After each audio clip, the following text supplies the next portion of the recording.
This is Nick with Build Brothers Roofing. Started my inspection at 13501 Melissa Lane out here in Poway. We're on top of an architectural asphalt shingle roof. Whenever we start our inspections, we like to start underneath the eave of the house. So your eave will consist of your fascia board, you have your rafter tails, and then you have your starter board. And the reason why we like to start underneath the eave is that it gives us a really good idea about what kind of wood damage we can expect on this property when it is time to re-roof. And it also just shows us just how good of a job the roof itself is doing as far as keeping water off the property. And we can see we got a good amount of wood repair that's going to need to be done. This whole piece of fascia board is going to need to be replaced. We got a lot of wood rot that's been happening for quite some time. We got some termite damage as well. But you can see how damaged all this is. I'll come over here to this section too. We're gonna have we got some termite damage that I want to point out also. So again, you can see how termites have been feasting away for a while.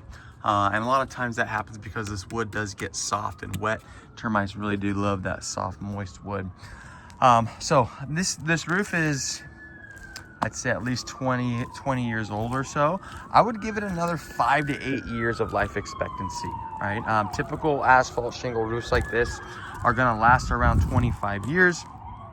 So depending on how old this roof is, we can get another, 5 to 8, 5 to 10, depending on the upkeep that is done on this roof. Now, this roof did come with drip edge. Drip edge is this piece of metal flashing.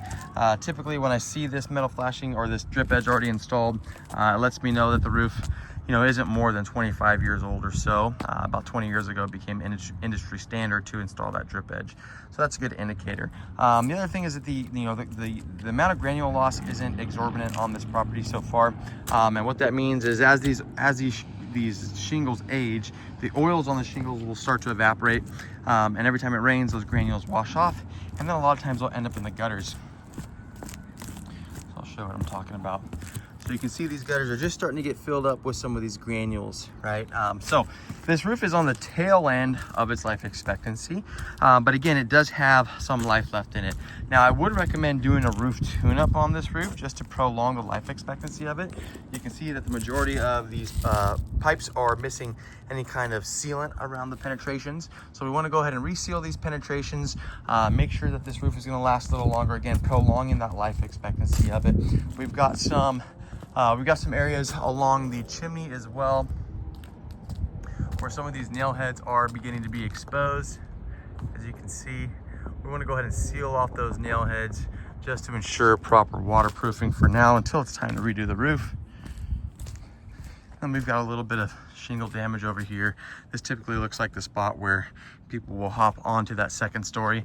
I'd imagine that some of these shingles are probably damaged during the solar installation process, but that's okay, not affecting the waterproofing of it. And then you can see some of these nail heads are popping out and they're starting to be exposed as well over here. You can see how those are the nails starting to pop up.